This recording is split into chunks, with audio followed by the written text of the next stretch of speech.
बुंदा। नज़्म मजीद अमजद। आवाज़ व पेशकश राहिल फारूक।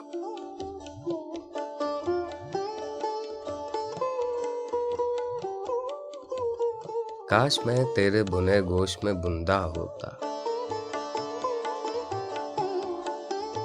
रात को बेखबरी में जो मचल जाता मैं, तो तेरे कान से चुपचाप निकल जाता मैं।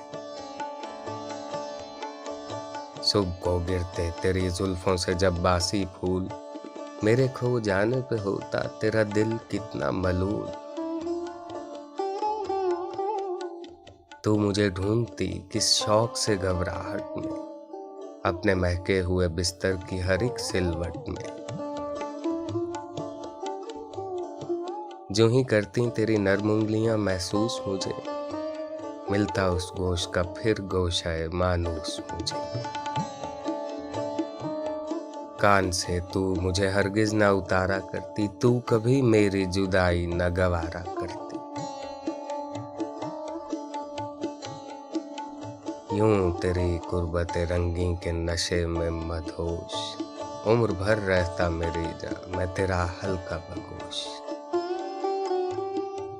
काश मैं तेरे बुने गोश में बुंदा होता,